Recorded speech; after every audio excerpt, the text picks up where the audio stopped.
नमस्कार। घटना चक्र बुक वीडियो में आपका हार्दिक स्वागत है। आइए प्रारंभ करें इस यात्रा को, जहां हर विषय वस्तु को हम सरल, स्पष्ट और परीक्षा उपयोगी ढंग से प्रस्तुत करेंगे। सोचिए, कोई गंभीर जुर्म हुआ है।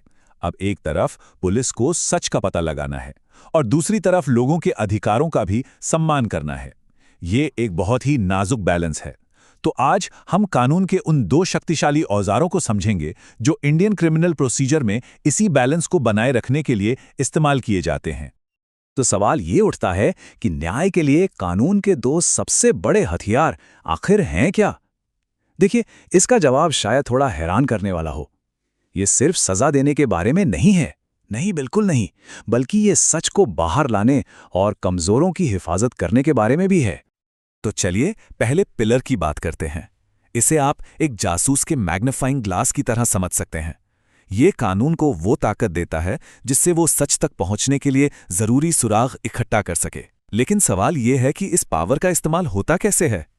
देखिए, ये पावर सिर्फ कागजों तक ही सीमित नहीं है। एक सिचुएशन इमेजिन कीजिए। किसी कंपनी पर धोखाधड़ी का आरोप है। अब इन्वेस्टिगेशन करने वालों को उनके कंप्यूटर्स, ईमेल, फाइनेंशियल रिकॉर्ड्स, ये सब कुछ चाहिए होगा, है ना?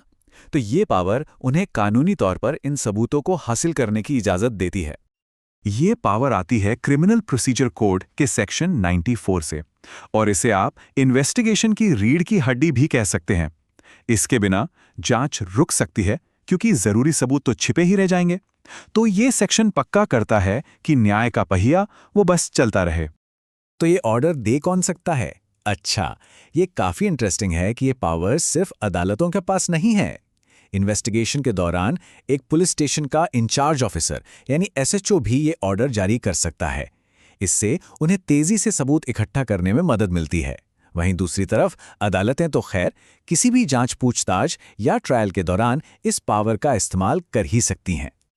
अब एक सवाल मन में आ सकता है, क्या इसका मतलब ये है कि किसी को खुद कोर्ट या पुलिस स्टेशन जाना पड़ेगा? ये एक बहुत ही प्रैक्टिकल सवाल है।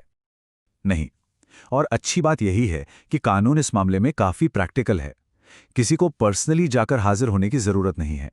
जब तक मांगी गई चीज सुरक्षित तरीके से पहुंचा दी जाती है, तब तक कानूनी जिम्मेदारी पूरी मानी जाती है। इससे जाहिर है सबका टाइम और मेहनत बचती है। लेकिन एक और सिचुएशन लेते हैं। मान लीजिए सबूत किसी सीलबंद लिफाफे में पोस्ट ऑफिस में पड़ा है। अब मामला थोड़ा पेचीदा हो जाता है क्योंकि यहां पर प्राइवेसी का सवाल भी उठता है। डाक में रखी किसी भी चीज के लिए सिर्फ एक डिस्ट्रिक्ट मैजिस्ट्रेट यानी डीएम या चीफ जुडिशियल मैजिस्ट्रेट यानी सीजेएम ही सर्च वारंट जारी कर सकता है।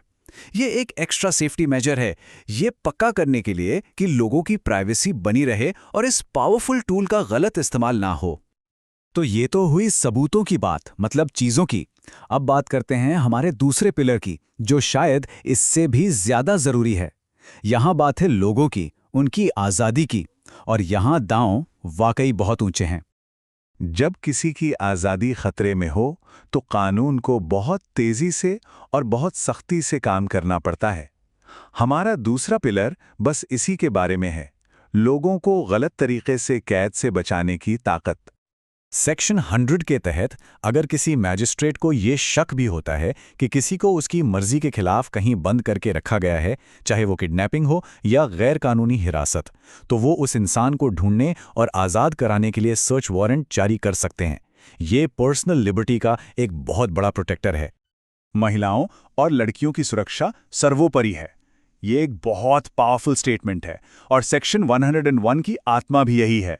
जब महिलाओं और लड़कियों की सुरक्षा की बात आती है तो कानून कोई भी चांस नहीं लेता।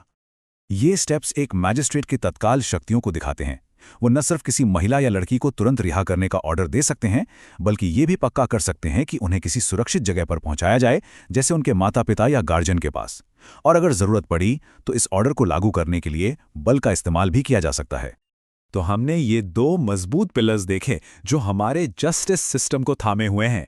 एक है सच को बाहर निकालने के लिए और दूसरा जिंदगी को बचाने के लिए। ये भले ही अलग अलग लगते हों, लेकिन दोनों मिलकर एक ही मकसद के लिए काम करते हैं। और असल में ये सब कुछ एक बैलेंसिंग एक्ट है। एक तरफ स्टेट को ताकत देनी है ताकि वो जुर्म की जांच कर सके, तो दूसरी तरफ आम लोगों के अधिकारों को भी बचाना है। ये किसी रस्सी पर चलने जैसा है और ये कानून उसी बैलेंस को बनाए रखने में मदद करते हैं।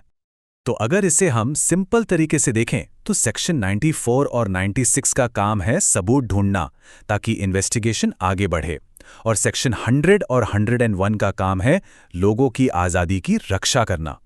2 पिलर्स, 2 अलग-अलग काम, पर मंजिल एक ही है, जस्टिस। और ये पूरी बात हमें एक आखिरी सवाल पर लाकर छोड़ देती है। कानून का असली काम क्या है? सजा देना या फिर हिफाजत करना? जैसा कि हमने आज देखा, ये दोनों का एक बहुत ही जटिल डांस है। शायद असली सवाल ये है कि एक समाज के तौर पर हम इन दोनों के बीच सही बैलेंस कैसे ढूंढते हैं।